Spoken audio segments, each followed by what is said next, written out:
Assalamualaikum warahmatullahi wabarakatuh. Alhamdulillah rabbil alamin wassalatu wassalamu ala asyrafil anbiya wal mursalin wa ala alihi wa sahbihi ajma'in. Asyhadu an la ilaha illallah wahdahu la syarika lah wa asyhadu anna Muhammadan abduhu wa rasuluh. Allahumma shalli ala sayyidina Muhammad wa ala ali sayyidina Muhammad. Rabbi shrah li sadri wa yassir li amri wahlul lisani yafqahu qawli amma ba'du. Al-Fatihah. A'udzu billahi minasyaitonir rajim. Bismillahirrahmanirrahim. Alhamdulillahirabbil alamin arrahmanir rahim maliki yaumiddin. Iyyaka na'budu wa iyyaka nasta'in. Ihdinas siratal mustaqim siratal ladzina an'amta 'alaihim ghairil maghdubi 'alaihim waladdallin. Amin. Alhamdulillah, kita syukur pada Allah Subhanahu wa taala limpah kurnia rahmat dan kasih Allah. Kumpul kita sekali lagi dalam rumahnya ini setelah kita menunaikan solat subuh, meneruskan pengajaran ilmu kita, mengupas kitab Sakaratul Maut dalam bab fiqh jenazah. Terlebih dahulu saya mohon maaf di atas kelewatan kerana saya baru sampai daripada Johor. Ya, malam tadi teks kita punya pengurusi Cik Zakaria, tanya dia, confirm ke pagi ni ada subuh? Sebab selalunya dia teks saya malam-malam. Tapi senyap je, saya fikir macam tak jadi. Bolehlah saya stay sana satu malam. Tapi dia kata, jadi Ustaz, tengah malam dia kata, terjadi pula. Terus balik. Kan? Jadi Alhamdulillah lah sampai. Sebab apa, saya bersama keluarga, kita pusing satu semenanjung 10 hari. Berakhir malam tadi. Kan? Daripada Selangor naik ke utara sampai ke pantai timur, pusing ke selatan dan semalam baru berakhir. Jadi Alhamdulillah ni kuliah pertama lah setelah sekian lama tak berkuliah, hampir 2 minggu. Ya. Kita menyambung persoalan kita, soalan yang ke-24. Sebelum ni kita bicarakan soalan yang ke-23 berkaitan dengan solat jenazah gaib. Soalan yang ke-24, berapakah jumlah orang yang seharusnya yang ikut serta dalam melaksanakan solat jenazah berdasarkan sunnah? Berapa orang jumlah orang yang kena ikut solat jenazah, ikut sunnah? Ya. Kadang-kadang kita solat jenazah ikut kita je kan, memanjang. Kan? Kita kata 3 saf, macam mana 3 saf tu? Kan berlapis-lapis ke orang perempuan, macam mana kiraan dia?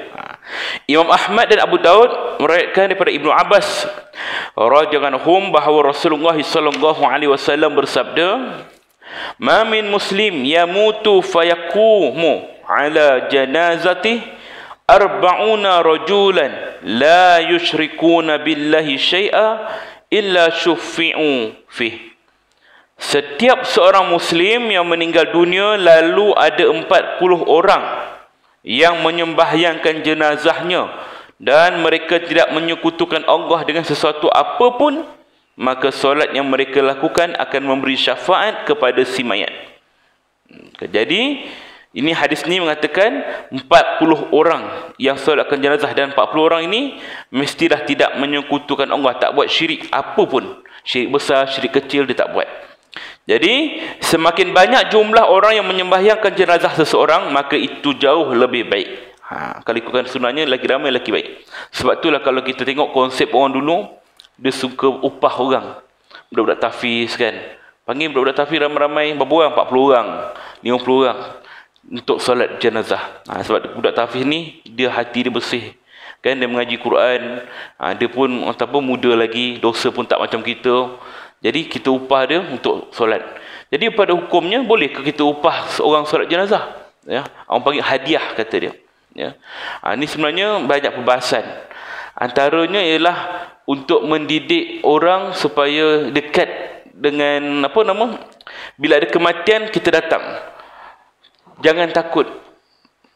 Pendekatan orang lama dulu, bila ada kematian, kebanyakan mereka ni duduk kat rumah, takut.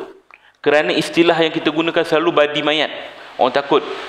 Kalau ada kematian aja, dia tak berani keluar. Duduk dalam rumah, tutup pintu tingkap. Kenapa? Ada meninggal ni. Ada orang meninggal. Tak berani nak keluar rumah. Jadi menyebabkan orang yang hadir solat jenazah tu kurang. Jadi untuk mengelakkan stigma masyarakat ini berterusan, maka kaedah dia ialah ajak orang. Solat jenazah ni banyak pahala. dapat pahala banyak sebesar gunung Uhud. Maka kaedah dulu bila sebut tentang ganjaran pahala, orang tak fikir sangat. Sebab waktu tu pemahaman Islam tak sampai macam kita hari ni. Maka digunakan kaedah dengan hadiah untuk menarik masyarakat supaya jangan takut bila ada kematian. Maka digunakan kaedah upah. Siapa datang solat jenazah maka dapat hadiah. Maka orang datang kerana niat dia nak hadiah. Tak apalah, yang penting dapat mendidik masyarakat supaya dapat hadir solat jenazah. Tengok mana ada jenazah bangun, ada bangun, tak bangun pun kan. Nak membuang stigma masyarakat ketika tu. Maka kaedah tu diguna pakai sehinggalah ke mungkin saat ini, tapi semakin berkurang. Kerana masyarakat kita semakin dekat dengan ilmu, pemahaman pun dah jelas bahawa barang siapa yang hadir solat jenazah maka baginya pahala 1 qirat. Memikirkan ganjaran pahala qirat yang besar Uhud tu, maka lebih besar daripada ganjaran duit saku yang kita dapat tu, RM5 ke RM10 yang kita dapat tu. Maka pemahaman tu dah sampai. Kita tengok rata-rata dekat bandar-bandar, dekat kawasan-kawasan pekan, dah tak ada dah amalan begini. Yang mana yang datang solat bagi upah tak ada. Tapi belah kampung masih ada lagi. Kalau kita sampai ke sana, kita tengok suasana tu masih ada lagi, jangan kita katakan, oh, ini tak betul ni, bid'ah ni, salah ni. Tak ikhlas ni buat solat kerana upah. Jangan, kerana pemikiran kita ataupun tahap ilmu kita atau tahap pemahaman kita tak sama mungkin dengan dia. Jadi kita guna kaedah kita lah. Jangan kita menafikan apa yang orang bagi tu. Ambil, kau orang bagi, ambil. Okay, saya ambil duit ni, jaga muka dia. Saya sedekah balik pada tuan rumah, pada waris dia. Begitu cara dia. Jadi orang sebelah tengok orang kita bagi, takkan kita nak ambil juga kan. Dia tengok kawan sebelah bagi, takkan dia sampai hati nak ambil juga. Sebab saya pun samalah. Bagilah pada waris. Maka ini adalah salah satu kaedah. Kaedah untuk kita mendidik masyarakat bahawa yang kita kejar adalah pahala yang besar itu. Bukan hanya kerana upah tadi. Mengikut sunnah, mereka yang melaksanakan solat jenazah itu disunahkan membuat 3 saf. Ketika orang-orang telah siap melaksanakan solat jenazah, Ibnu Abbas radhiyallahu membahagikan mereka kepada 3 saf. Dan inilah cara yang paling terbaik. Demikian juga yang dilakukan oleh Jabir dan kebanyakan sahabat lainnya. Jumlah jemaah yang mengerjakan solat jenazah digalakkan melebihi 40 orang. Dan inilah yang terbaik. Buat 3 saf, tak perlu memanjang. 3 saf. Kalau ada berapa orang? Ada dalam 10 orang je.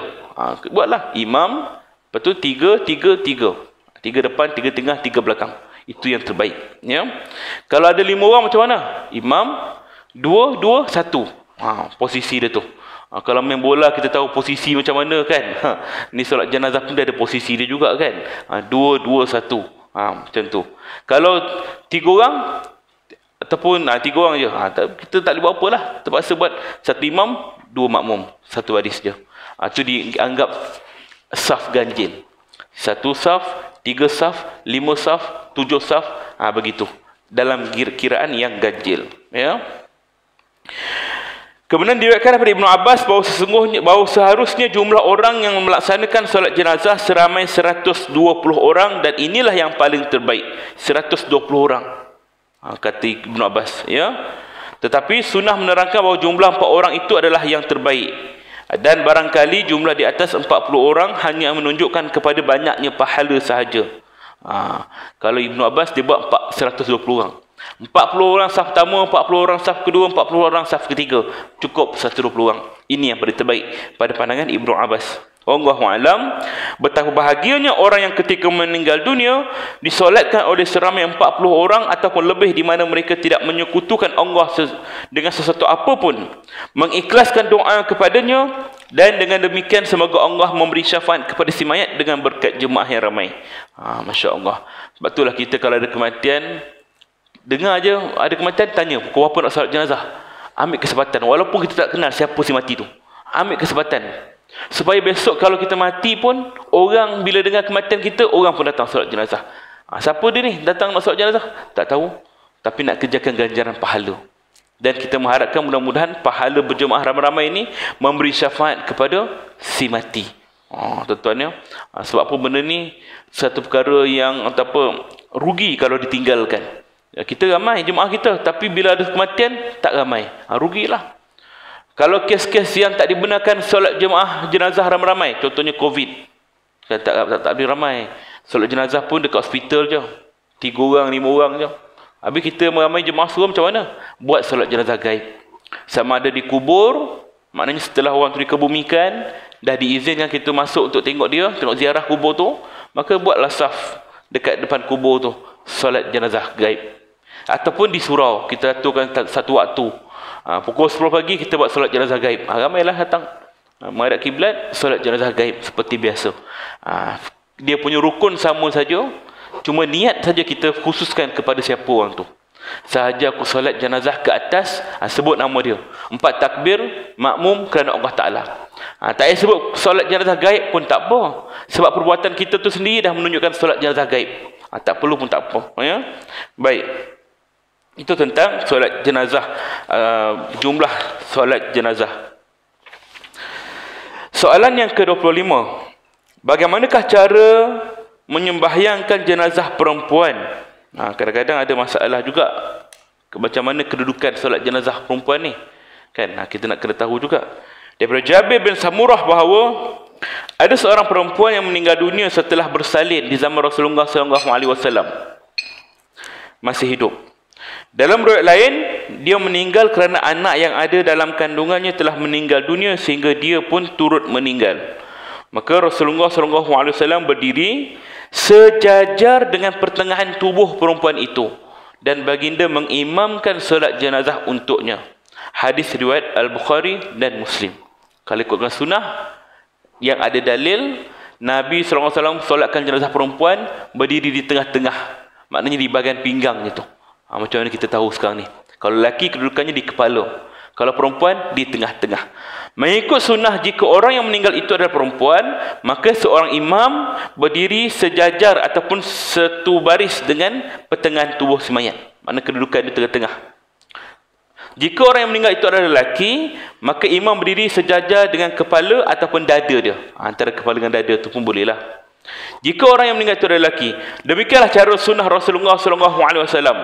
Manakala doa yang dibacakan kepada mayat perempuan harus disesuaikan, yakni dengan memakai lafaz muannas perempuan. Allahumma ighfir laha. Tukarkan hu kepada ha. Dan apabila mayat itu lelaki, maka disesuaikan dengan memakai lafaz muzakkar hu. Makna kata hu lelaki, perempuan ha. Kalau ramai hum. Kalau pondan hu ha hum. Pondan pun hu juga ya. Baik.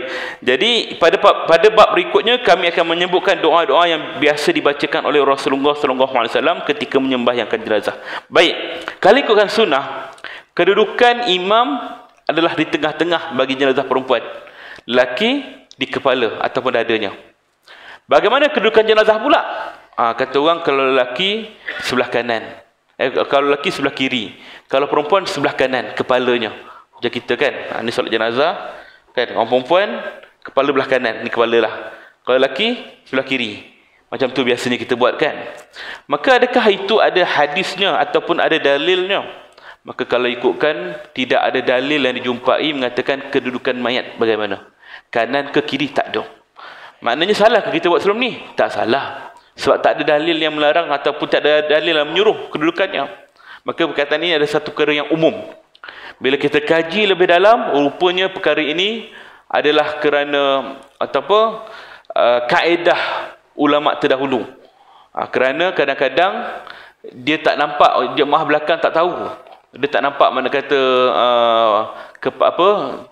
jenazah ni lelaki ke perempuan sebab dah dikafankan, tak tahu. Maka dia tengok kedudukan kepala. Oh, sebelah kiri, ni lelaki ni.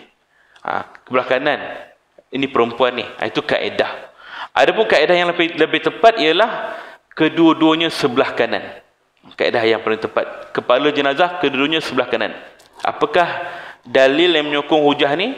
Kerana jenazah di dalam kubur, lelaki dan perempuan sama saja kedudukannya kepala sebelah kanan. Tak ada beza pun lelaki dan perempuan. Ya. Dan kalau kita ambil hadis secara umum, Nabi SAW sentiasa mengutamakan arah kanan. Nabi utamakan kanan dahulu berbanding kiri. Ya. Adapun terdapat juga dalam kitab-kitab lama yang kita tengok dalam kitab-kitab lama terjemahan daripada Arab kepada Melayu Jawi yang dulu kuning tu, mereka ada tersilap dari sudut terjemahan. Yang disebut dalam hadis ialah kedudukan imam di tengah-tengah bagi jenazah perempuan, kepala bagi jenazah lelaki. Tapi mereka ada penambahan, sama ada mereka keliru ataupun penambahan. Dia kata lelaki kepalanya sebelah kiri dan perempuan kepalanya sebelah kanan. Ini adalah kitab-kitab lama, kalau kita nampak masih ada lagi. Ya. Adapun kaedah yang sebaik-baiknya ialah kita ikut sunnah. Nabi kata tengah untuk perempuan, kepala ataupun dada untuk lelaki. Itu je. Adapun kedudukan mayat, mana-mana pun boleh, tapi afdalnya kanan dua-dua. Tak payah gaduh lah besar benda ni. Kadang kita dah belajar dah, tapi bila sampai ke satu tempat tu, gaduh pula. Kanan ke kiri? Kanan. Ni kan lelaki kiri. Bergaduh pula. Ikut je mana yang biasa pada tempat tu. Kalau orang kata orang lama lah, biasanya orang lama situ dah tahu dah kaedah dia. Kepala belah kiri, lelaki. Ikut saja. Yang penting ialah jenazah tu depan imam. Bukan jenazah tu di belakang imam. Ini lagi pelik kan. Itu yang patut kita gaduhkan. Ya? Kalau depan ke tengah ke belakang ke, tak ada masalah. Kedudukan jenazah tu ya. Baik. Bismillahirrahmanirrahim.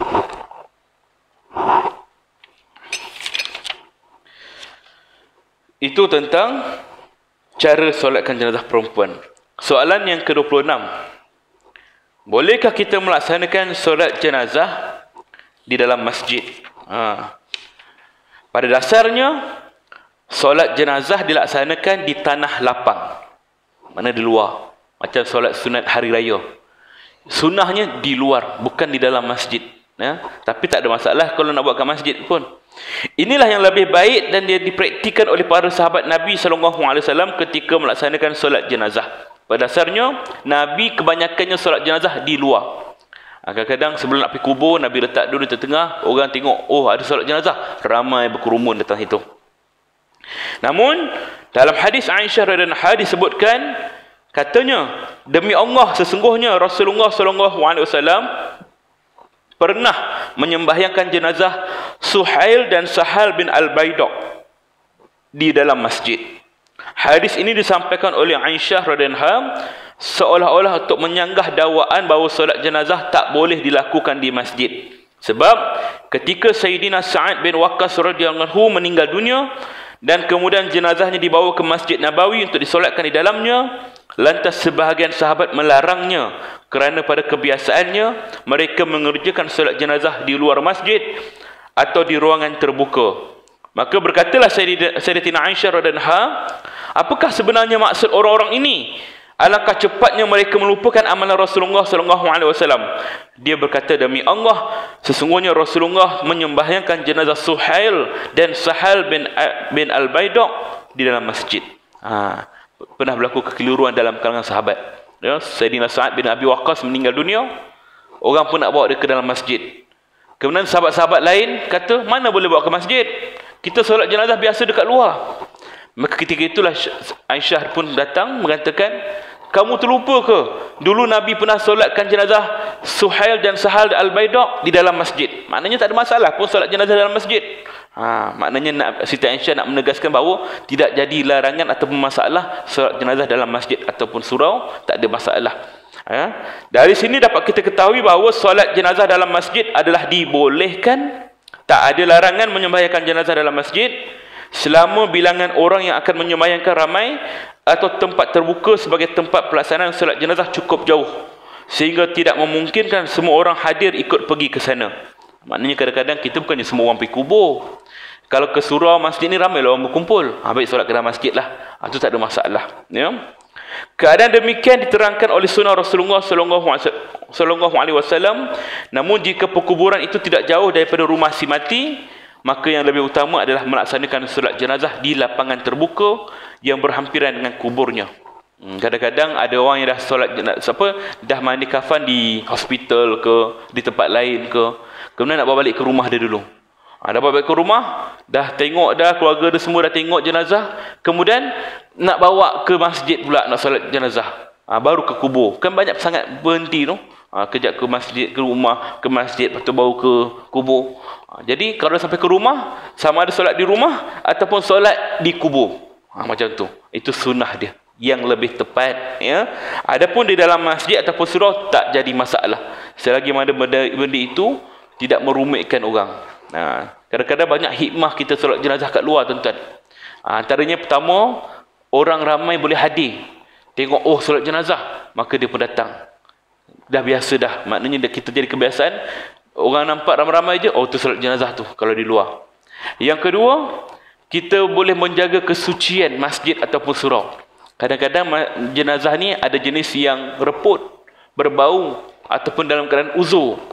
Kalau kita bawa masuk ke dalam surau atau masjid, mungkin baunya itu melekat, meninggalkan kesan ataupun bau yang kurang menyenangkan jemaah untuk hadir berjemaah. Pernah berlaku dulu, saya uruskan jenazah mangsa kemalangan 4 hari. Dia meninggal, kemudian simpan dalam peti sejuk 4 hari, warga Bangladesh. Kemudian nak terbang ke Bangla lah. Jadi kita masuk ke dalam surau, mandikan jenazah tu. Waktu tu di hospital tak ada tempat, jadi kita mandikan di surau tempat kami. Memang bau dia melekat. Kemudian bila maghrib tu dah selesai dah, jenazah dah selesai dah pagi tu. Maghrib tu orang datang berjemaah, orang tak selesa. Dia sembahyang di luar. Kenapa? Kerana baunya melekat. Jadi tu antara hikmahnya ialah baik kita solat jenazah di luar. Kan? Jadi kerana apa? Satunya untuk mengelakkan menghilangkan kesucian ataupun suasana ketenangan dalam surau atau masjid itu hilang. Yang kedua ialah untuk sama rata. Kita tak nak nanti kerana mayat tu reput, mayat tu uzur, oh kita sembahyang di luar. Kalau mayat tu sempurna, sembahyang di dalam. Ada satu perbezaan pula. Baik kita buat secara umum je. Jenazah mana-mana meninggal, baik dalam keadaan baik ataupun dalam keadaan uzur, semua di luar. Jadi dalam keadaan terbuka, maka waris pun tidak terasa hati, dan juga kita boleh menjaga kesucian dalam rumah Allah ini. Itu lebih tepatlah, ya. Baik. Itu dalam perkara solat jenazah di kawasan mana. Ada soalan sebelum kita masuk ke persoalan berikut? Ya, tuan. Haji.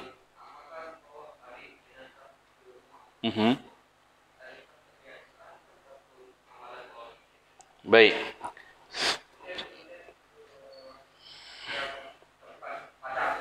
Padang.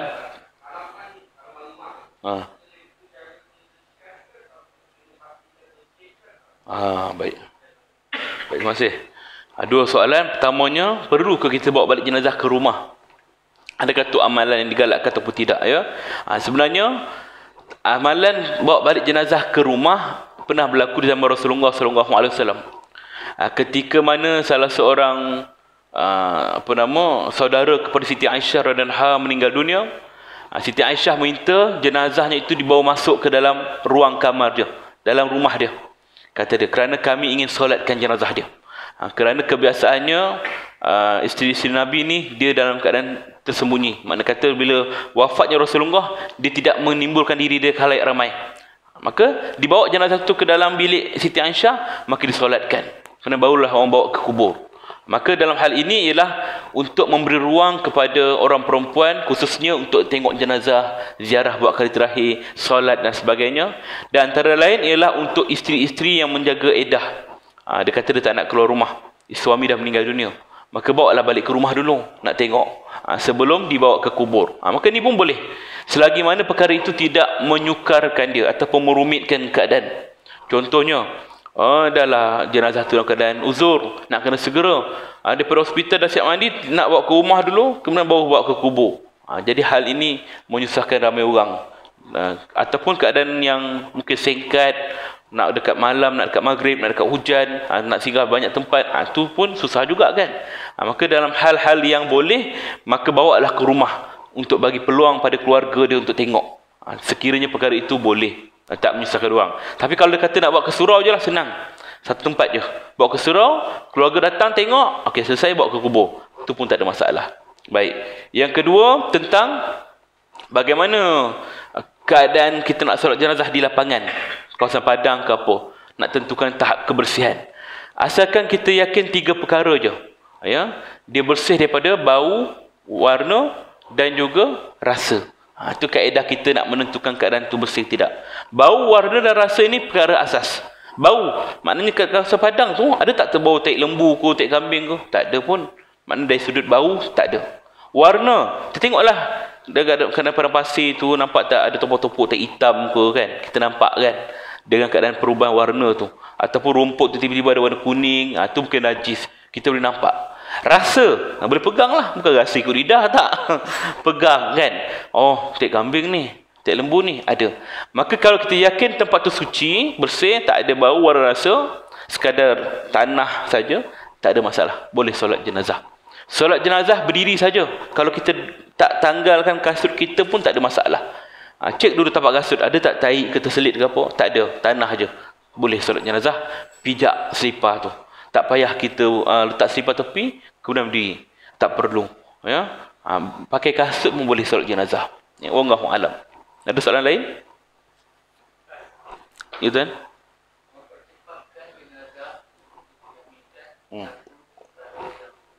Yes.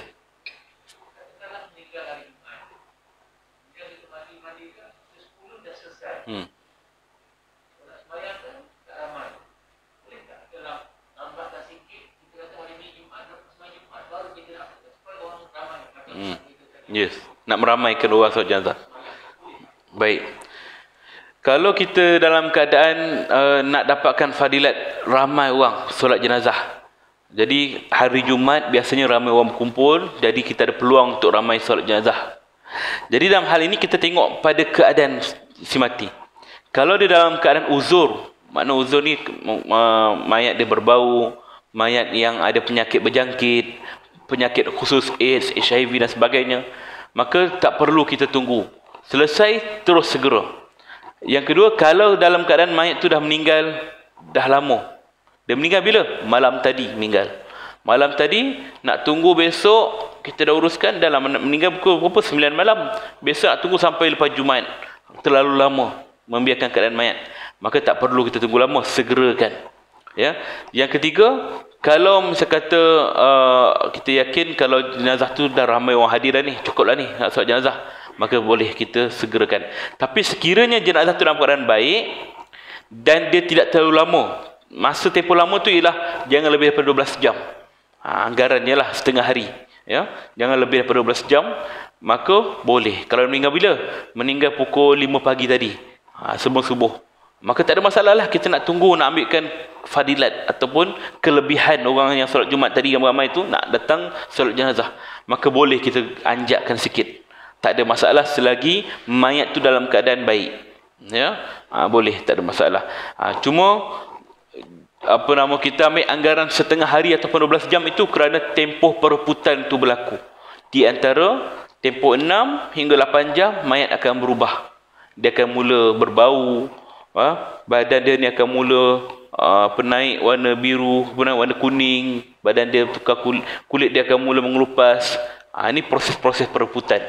Maka dalam tempoh 12 jam tu adalah tahap yang maksimum lah, ya, untuk kita boleh tahan jenazah. Sebab tu kalau kita bawa balik kampung, contohnya dia meninggal sini, KL, nak bawa balik mana? Kelantan. Jauh tak perjalanan? Tak jauh, 6 jam je. 6 jam boleh lagi lah. Tak ada masalah sebab perjalanan darat. Kalau misalnya kata keluarganya ramai kat sana, dia kata nak bawa balik sana lah, pasal mak dia ada lagi sana, mak dia nak ke bumi sana, maka tak ada masalah sebab satu hari yang sama. Boleh. Ya, dan hal ini juga kerana memberikan kelebihan sebab ada orang yang boleh datang kubur dia, ziarah kubur dia. Kerana macam yang saya katakan sebelum ini, ahli kubur dia mengharapkan dua perkara. Selain daripada doa yang pertama, yang kedua dia sangat mengharapkan kita ziarah kubur dia. Jadi kalau kita kebumikan jenazah jauh daripada keluarga dia, mungkin jarang mereka dapat ziarah kubur dia.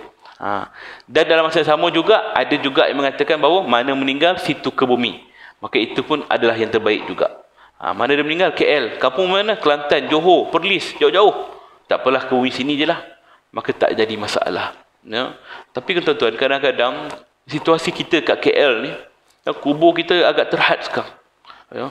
Kadang-kadang macam berlaku baru ni, ada satu kematian, dia duduk dekat Melawati sini. Tuan-tuan, Jalan J ke apa. Kalau korang karya dia UK Perdana. Keluarga dia nak ke bumi dekat Kelanggit. Pergi call masjid Mardiah. Katanya tak boleh sebab alamat J UK Perdana. Kita call Masjid Al-Hidayah baru. Katanya okey, tengok IC dia, tengok apa. Oh, IC dia ni pula dekat PJ. Dan alamat rumah dia pula dekat Muar, Johor. Jauh pula. Kesudahannya, UK Perdana tak dapat, Kelanggit pun tak dapat.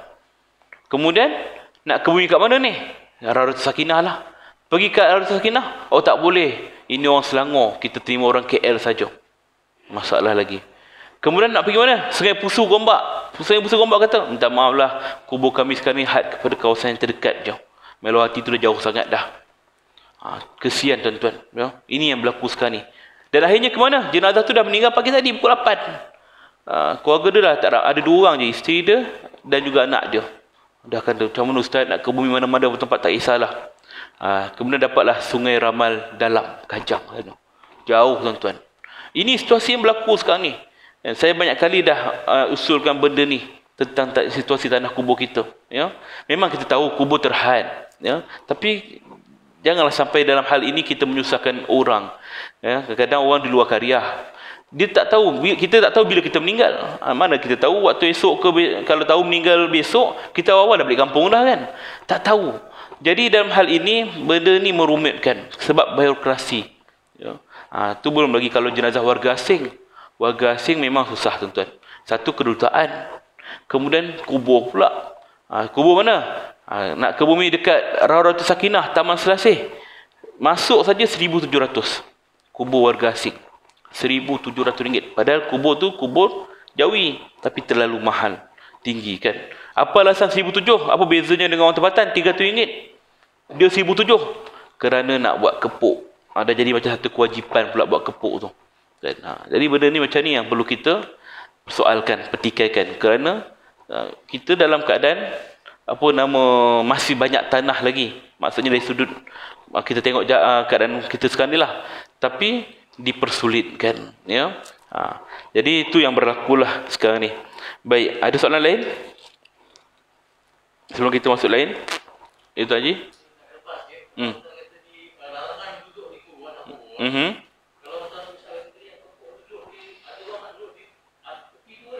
Tepi-tepi kubur.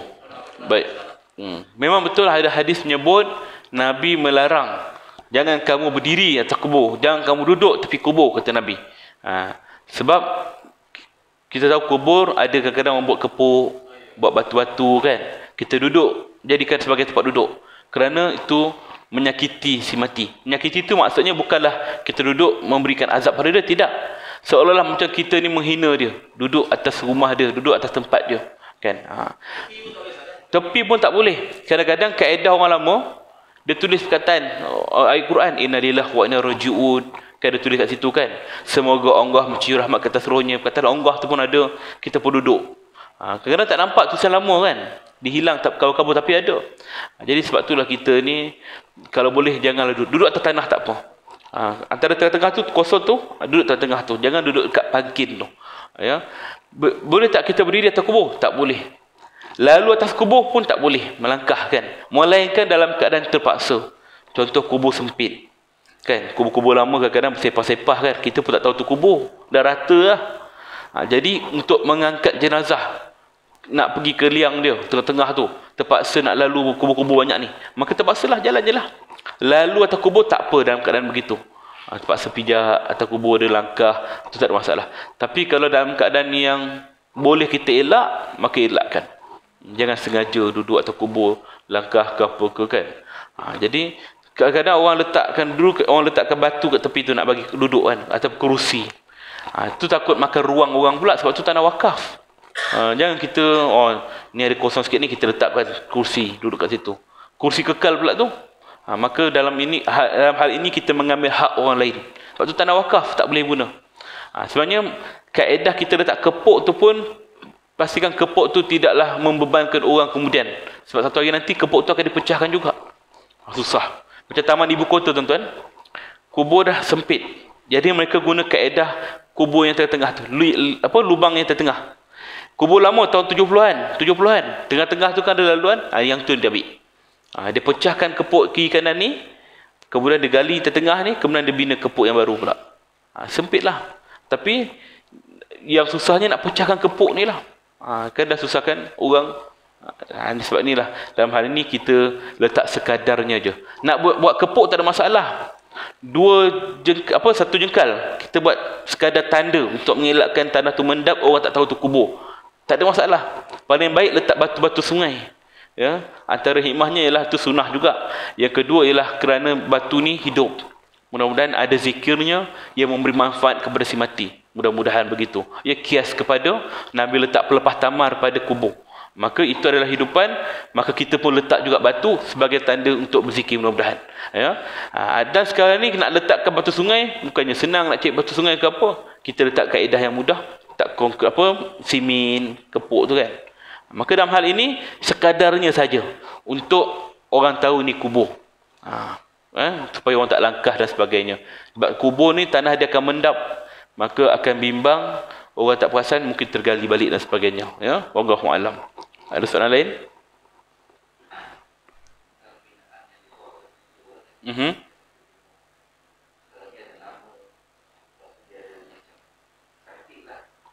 Cantik.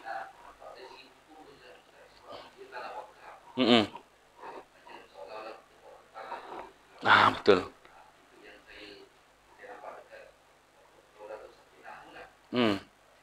Dia buat seragam semua. Baik.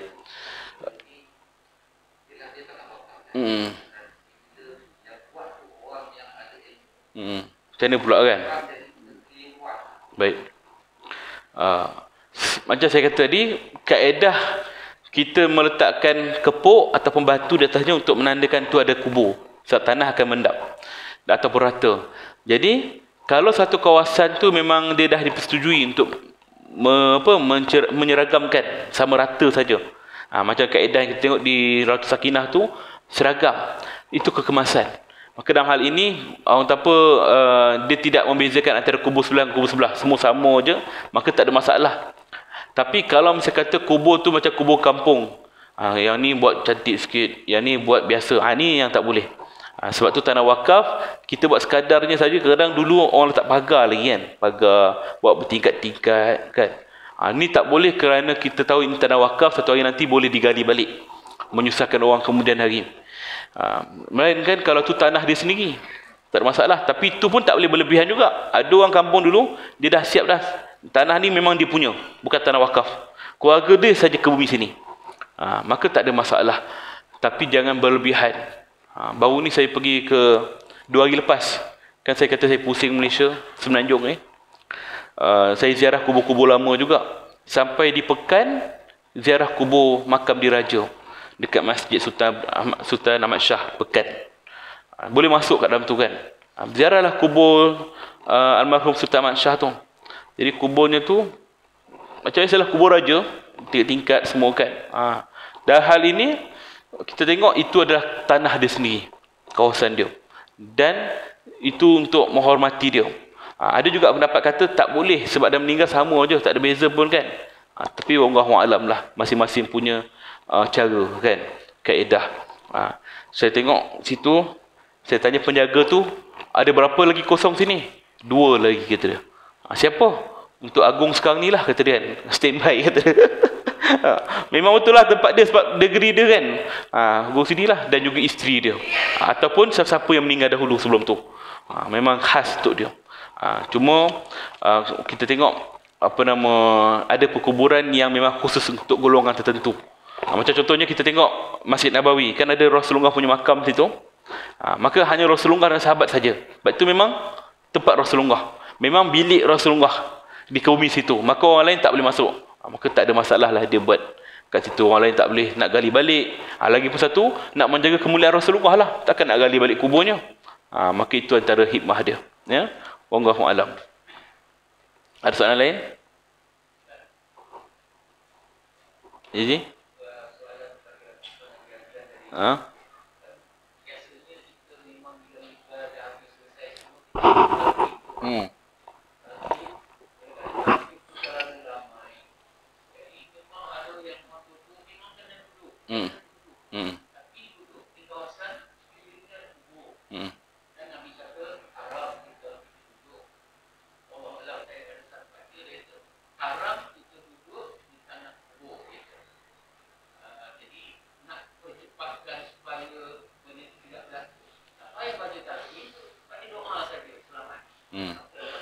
Baik.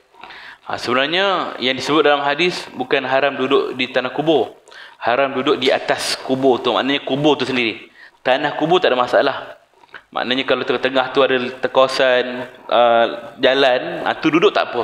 Kita nak letak kursi lipat, macam kursi lipat tu duduk, tak ada masalah. Selagi mana bukan di atas kubur tu sendiri. Di kawasan tanah kuburan tak ada masalah duduk. Ya.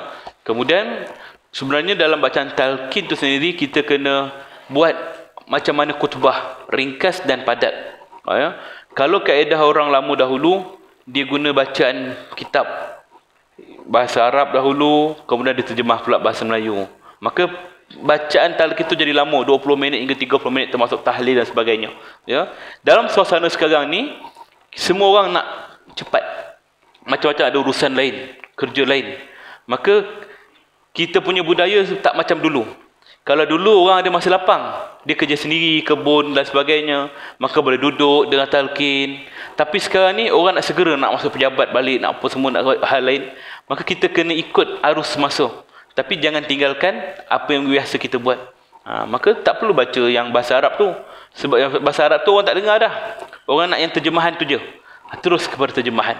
Dan kita ringkaskan terus. Dia bukanlah kata talqin ni wajib. Tidak. Tapi ini adalah satu sunnah juga. Sunnah berdasarkan apa yang Nabi pernah buat. Nabi berdiri kat kubur sahabat, Nabi pun bercakap-cakap dengan sahabat. Wahai si Fulan, bila ditanya kepada kamu, siapakah Tuhanmu? Jawablah Allah. Siapakah Nabimu? Jawablah Muhammad. Apakah kitabmu? Al-Quran. Maka Nabi bersembang, bercakap dengan kubur. Dalam satu situasi lain, Nabi berdiri kat tepi kubur. Hendaklah kamu yakin dan bersaksikan bahawa mati itu adalah benar, memasuki ke liang kubur itu benar, soalan mungkar nakir itu benar, bangkit sesudah mati, dihimpunkan di padang mahsyar itu benar. Maka Nabi cakap juga perkara yang sama. Dalam hadis yang lain, Nabi berdiri kat tepi kubur sahabat, Nabi kata, wahai si Fulan, hendaklah kamu berpegang teguh dengan kenyataan bahawa tiada Tuhan selain Allah, Nabi Muhammad itu pesuruh Allah. Bila ditanya kepada kamu siapakah Muhammad, maka jawablah Muhammad itu adalah Rasulmu yang datang menyampaikan risalah Tuhannya kepadamu dan kamu bersaksi akannya. Maka dalam hal ini Nabi tak sebutkan perkataan bacaan talqin yang kita baca ni dalam satu masa. Dia sebut dekat sini sikit, kat hadis ni sikit, hadis sikit. Maka ulama mengumpulkan ucapan-ucapan Nabi di tepi kubur ni, maka dijadikan satu perkara yang kita nak jadikan amalan sebagai talqin hari ini. Sebenarnya perkataan talqin itu sendiri yang menjadi isu ialah Nabi gunakan ketika orang yang hampir meninggal dunia. Lakinu mautakum la ilaha illallah. Talqinkan kalimah la ilaha illallah kepada orang yang hampir mati. Maka perkataan talqin itu jadi isu. Kan? Sebab Nabi guna sebelum meninggal, bukannya setelah kita ke bumi. Jadi kita kalau rasa macam terlalu tak boleh terima talqin, maka tukar perkataan tazkirah. Sekarang ni kita tengok ada budaya orang tolak talqin. Tapi dia buat tazkirah. Apa bezanya? Sama je, cuma bahasa dia tu je, apa nama tu saja. Kan kadang-kadang orang buat tazkirah tepi kubur kan. Kata kematian itu benar, mati itu benar. Besok kita pun akan mati juga. Dia bercarah pada orang ramai ketika tu kan.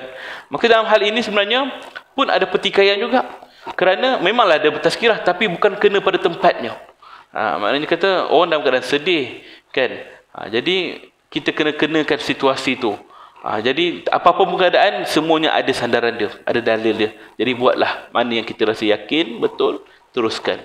Jadi kalau kata nak baca talqin, orang nak duduk-duduk kat tepi kubur, duduklah. Cuma jangan duduk kat pangkin kubur tu. Kat kepuk dia ke, atas kubur ke, itu tak boleh. Ya, wallahu a'lam. Ada soalan lain? Tuan?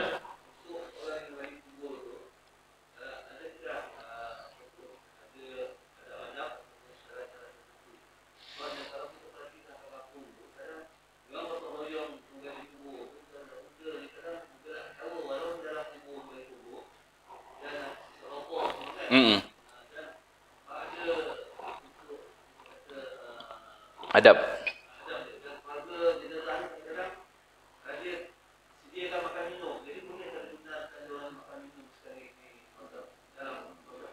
Baik, masih. Kadang-kadang di setengah-setengah tempat dia buat gotong royong kalau serta ada kematian, ramai-ramai gali sendiri. Anak-anak muda biasanya kan. Maka perkara begini satu perkara yang baiklah. Maknanya kita sama-sama bergotong royong. Tapi bila mana perkara yang baik ini kita sulamkan dengan perkara-perkara yang syubhah, perkara-perkara yang lara, macam contohnya dia gelap-gelap, minum-minum, isap rokok kan. Dalam hal ini adalah sudut adab dia, su'ul adab dia, adab buruk. Dia kena tinggalkanlah. Kita sebagai orang yang yang ada situ yang kita tahu, kita pun tegur jangan, ni kubur, kita hormat jenazah. Kita hormat jenazah yang lain, orang yang dah meninggal kan. Sebab dia berbeza juga dengan cara sahabat melihat kubur.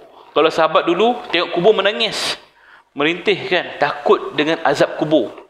Kita kalau kita tak takut dengan kubur pun, tak takut kerana hantu kubur ke, tak takut kerana mayat ke apa ke, takutlah bahawa esok kita pun akan mati juga duduk dalam kubur kan. Menghormati orang lain, menghormati jenazah lain. Maka memang perlu ditinggalkan, bukan saja kat kubur. Kadang-kadang jenazah dia kat rumah pun. Sebab bila ada kematian, dia akan jadi reunion kecil kan, reunion kecil. Makna kata sahabat-sahabat yang lama yang dah tak jumpa tu datang berkumpul. Time tu lah kita balik kampung, jumpa sahabat ni, jumpa sahabat ni. Maka jadi pertemuan yang kecil. Jadi hal-hal yang mula-mula sembang kerana kematian arwah, akhirnya bertukar kepada hal-hal peribadi. Dan akhirnya bergelak ketawa bawah pokok, isap pokok, ha kan. Jadi hal ini sebenarnya kita perlu tinggalkan. Sepatutnya kita duduk bersama dengan waris dekat tepi jenazah, kita doakan pada dia, buat tahlil dan sebagainya. Sebab tu ada anjuran tahlil. Nak mengelakkan perkara-perkara begini berlakulah.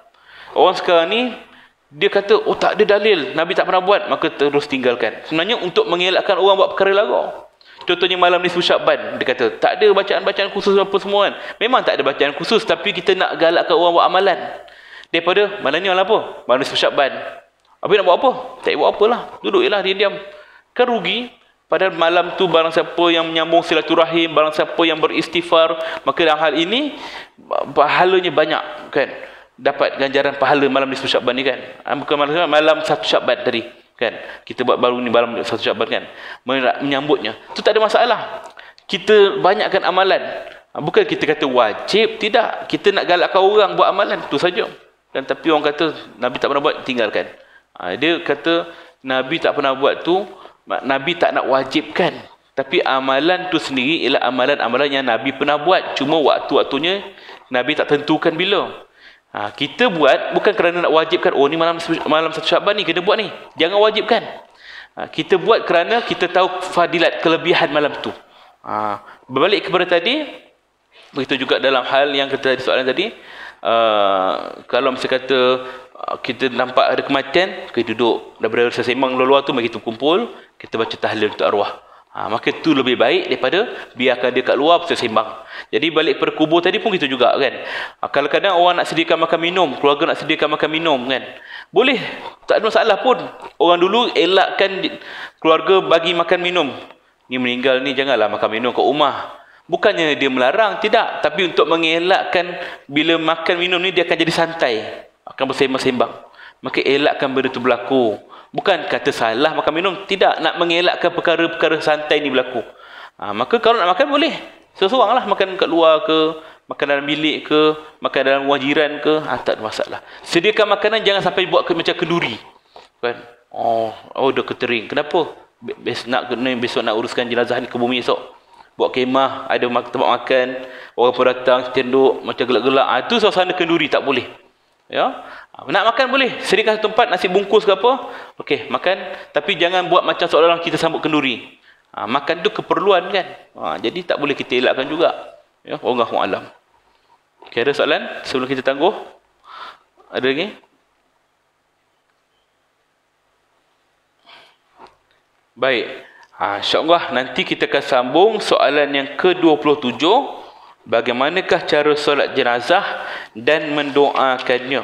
Jadi tuan-tuan, sebelum berakhir, kita perlu tahu juga dalam menguruskan jenazah ini, ya, kita kena buat 2 perkara kena ingat.